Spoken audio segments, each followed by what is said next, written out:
Gary Parrish here with Hall of Fame Michigan State head coach Tom Izzo. Look at us. We made it to another Big Ten Media Day. How you doing? Boy, me and you, it seems like we've been together a long time. We have been together a long time. It's always good to see you, and I owe you congratulations. You're a grandfather, I believe, for the second time, another little granddaughter? Yeah, 2 granddaughters. Isn't that great? And it's really been fun, Gary, to be honest with you.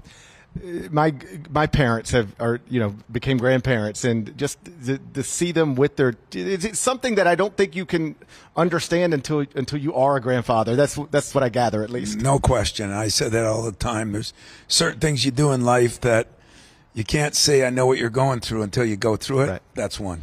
So you're sitting here now at the age of 70, and yet I just read a column in the Detroit Free Press about you, and you were described by the local columnist there as jovial and rejuvenated. Do you feel rejuvenated? God, that's a bad thing to call me jovial. Usually it's a lot worse words. I guess I do feel a little rejuvenated. You know, we've gone through a lot at Michigan State. We went through some tough times, and everybody went through COVID. We had the shooting, and now we've had the change in the landscape of college athletics. Feels like it's been an incredible 6, 8, 9 years. And last year I just said, I was on some boards, and I just got to focus more on my team and realize that you can't change things that people don't want to change. And I've done a little better job of that. I still care about our profession a lot, and I hope it never goes to what I think it's going to, and that's a transaction-based over a relationship-based. But if it does, I'll just try to keep my team relationship-based. Well, your not just team has been relationship-based, your program has been over and over again, and I don't believe there's any better example of that than, I guess it's called Grind Week back in East Lansing. And this offseason, you had like more than 60 former players come back. And I thought this was interesting. Yeah, 4-year guys, one and dones, but also even players who transferred out of your program at one point still come back for this. Tom, that's not normal for players to take time out of their schedules, particularly busy NBA players, and come back to campus and spend time with you. What does that mean to you that you've developed? Well, that, Gary, is probably what gets me rejuvenated, Jaren Jackson, one and done guy, he's been back every year. Draymond, old man now in the league, and he's been back every year. So, we had 6, 8 of our pros, and then a lot of our former pros and guys playing over in Europe. And you just it's kind of great. Even the couple guys that things didn't go well, maybe we got rid of a guy or two, and they come back now. And that kind of tells you that you're doing things the right way. It's not for everybody, but that week for me is like a proud papa, and I really enjoy it. I enjoy the guys. I enjoy the stories. We do this Candid Coaches series at CBSSports.com where we ask more than 100 different coaches a series of questions. And one question we asked here over the past week or so was, if you had a son who was a Division I prospect, you could send him anywhere to play, who's the man, the coach you would want to have your son spend 4 years with? And the top 2 vote getters were both in this league. It was Matt Painter at Purdue and Tom Izzo at Michigan State. When you hear that your peers think that about you, I had one coach specifically say, he mentioned the way your players always come back. And he said, I'm not close enough to it to really understand that, but I see it, and I know that that's got to be special, and I would want my son to be a part of a program run by a man who has that type of respect from his former players. When you hear that, what does it mean to you? Well, that's the greatest honor you can have. That beats the Final Four if you really get down to it, because only so many guys can go to the Final Four. Only so many people are going to go to the NBA. But the majority of your people are going to be out in the real world. And that's what bothers me so much about the transferring, is I'm afraid we'll lose that. And if we lose that, you're going to lose friendships. You're going to lose opportunity to get jobs. You're going to lose a lot of things, Where right now we're a little short-sighted in the way we look at things. We don't enjoy the journey of the process. I know where you started. You know where I started. I know where you are. You know where I am. There was a journey, a process. There was a lot of roadkill on the way. But that's kind of what helps make you who you are. If you skip those things, I think it's not the same. And when those players come back, they talk to me about, I didn't like this when I was here, but boy, do I see why. Or I didn't like that, or I love this. It's just an awesome 4 days for me, and one that I hope all my friends in coaching, not my enemies, but my friends in coaching, get to do the same. Among the other things you can lose with the constant transferring within the sport, and perhaps this is low on the list of things that matter, but I do think it matters, is just like a connection to a school. Just like in your 40s with your children going back to campus for a football game. Like, so many players are losing that because they're spending 1 year at 4 different places. Boy, that's the gospel for me, and I'll tell you why. Because, like, at my place, we have pictures of players that played there. I mean, every player that played at Michigan State since the 30s, there's a revolving picture somewhere in that building of them. And when they come back and bring their grandkids or some great grandkids and laugh at the short shorts or the long shorts, and the other thing, I've hired, I think, over 7, 8, 9 former players on my staff in one way or another, and you aren't going to be doing that. Right. If they're going to 3 different places. I'm still wondering how they're graduating. Yeah.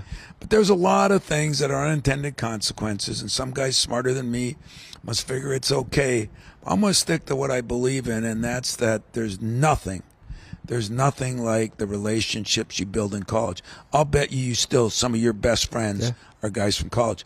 My best friends, I'm going to see him Friday night. Mariucci's getting his jersey retired at Northern, and all the football players are coming back.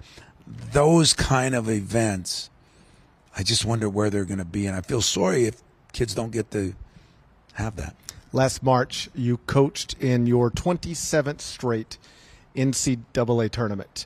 A lot of people have coached in the sport.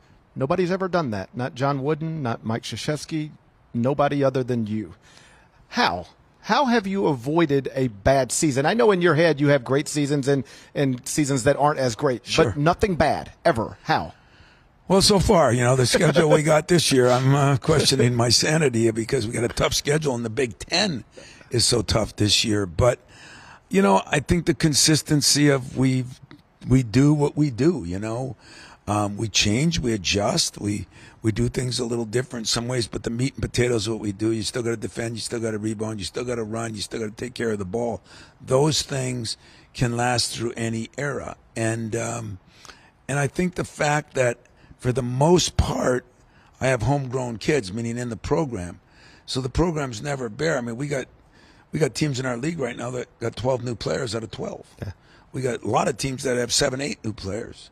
That's, I think that leads to this. I guess I hope I'm right, but I think I'm right because I've lived the 27 years. Meantime, with all the roster movement throughout the country, you might have a starting lineup with 4 guys who began their careers at Michigan State. That's still important to you. And I talked to Matt Painter earlier. He says that's still the way I'm going to do my program too. Like I understand things have changed, but I want to build from within. Matt and I talk about it a lot. He's one of my better friends in the league, and I think one of the best coaches in the country. And what he's done there has been incredible too. And I think what he's saying, there are different ways to do it. We understand that, but I got 4 guys that have all started sometime or another. They're juniors and seniors. They lead the freshmen and sophomores. If you don't have that, who's showing anybody where in the hell the locker room is or the dorm or the classrooms, I hope we don't get away from that. I'm telling you, Gary, I feel very strong about it, but I'm losing the battle nationally, so I'm just going to try to take care of my team. Matt's taking care of his and seeing what we can build from. Jeremy Fears is your leader. I've seen you put his name in same sentence as Mateen Cleaves before. Mateen, obviously your former All-American guard, helped you win a national championship. My former colleague at CBS Sports Network. What is it about Jeremy Fears that gives you confidence to talk about him in that way? Well, as I said, he's not Mateen yet. Like some people say, well, Mateen was Magic Johnson. No, there's no other Magic Johnson. Right. We all understand that. But he has the characteristics of him. He's tough. He's about the same size. Not a great shooter yet, but has improved as Mateen did. Phenomenal assist guy and a dog defender. But maybe the biggest secret sauce to Mateen was he had the ability to make other players around him that weren't as good better than they were. Right. And now Jeremy is starting to do that. He's off the injury. He's really starting to make people around him better. If you can make people around you better than they really are, then you have the secret sauce. I know how badly you want a second national championship. You have talked about it. The only place I disagree with you is you have suggested you think your legacy is tied to it in some way. And respectfully, I think you are going to go down as one of the greatest coaches of all time, regardless of when you retire and regardless of how many championships you have. But I know you want it. This league hasn't had one since you won it in 2000. Does that bother you, that that's a bullet point that gets brought up every year? It does bother me, and it doesn't bother me that people bring it up. Right. I think they have a right to bring it up. I don't think it's what people think. At one time back 20 years ago, it was your league just beats up people. Now our league's fast as, right. I mean, we scored 77, 78 points a game last year. So, Painter has scored that many, but the two of us have been in the league the longest, and I think it bothers both of us because we've had some good teams. I think 3 times I've been to a Final Four with 2 Big Ten teams in it. Yeah. So it's not like we're not getting there. But I haven't gotten the job done. Paint didn't get it done a couple of years ago, but we're going to keep trying. And I think some team from this league, the league is really good. Do we beat up on each other? Sure, but that should be no excuse on why we can't win another national championship. We were talking about Mateen Cleaves. He won a national championship for the Big Ten. Some people think Braden Smith could do that at Purdue this season. You've coached against him now for 3 years. What is it that makes him, despite where he was ranked coming out of high school, despite his limited physical attributes, what makes him special? Boy, you just said 2 big things that I think help make him special. Sometimes when you're not ranked this high, you got a little chip on your shoulder. Yeah. He plays with a chip on his shoulder. And I love that about him. He's tough. I think you got to be tough, both mentally and physically tough. He's very skilled. I mean, he can shoot it, but he can pass it.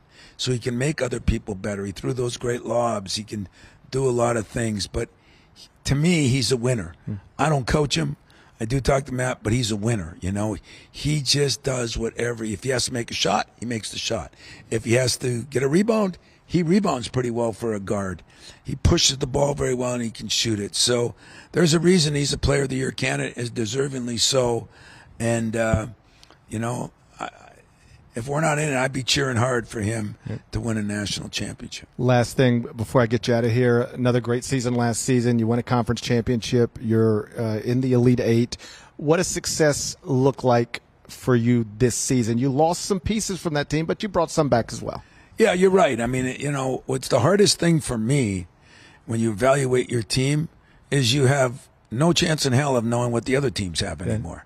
I'm walking down the hallways here, and I don't know 3/4 of the players. Right. And, I knew every player in the league. And some can say that's okay.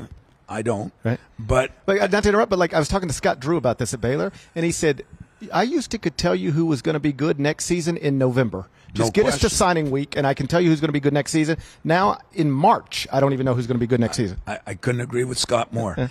And I mean, maybe that's not bad for me, because when you ask a question, how good can you be? We do have 4 guys that have started back. Very few teams have that anymore. And we've got some freshmen that got to come on, and so we got to see how they mix together. We got that brutal start to our schedule, UConn in the preseason, and then Kentucky and Duke and Arkansas and North Carolina, and that's before December. So, I might need some help. I might need a job. Keep me involved in CBS Sports. Trust me, if you ever want a job at CBS Sports, I think they'd be happy to have you. And for as long as I've known you, I think you've done this exact same thing. You put together the schedule, and then you go, why did I do this? I do, and this one it was a why did I do this? But I had opportunities. We had a chance to Duke owed us a game at home. Yeah. And John, we always wanted to play home and home. I wanted to play home and home. He wanted to play neutral. Of course. He agreed to play home and home here. And so they came to our place first. Of course, the Tournament of Champions got us against Kentucky, and then a tournament against North Carolina. I mean, I've been 3-7 in games and taken second in the league. It's worked for me. It was a John Chaney deal that told me you got to play the best people. And if you do, in the end, you're going to be better. It's worked so far. I'm hoping there's not a bump in the road. Well, we've done 27 consecutive NCAA tournaments. I'm going to trust that 28 is on the way. Tom, it's always good to see you. I appreciate your time. Thanks, Gary. All right.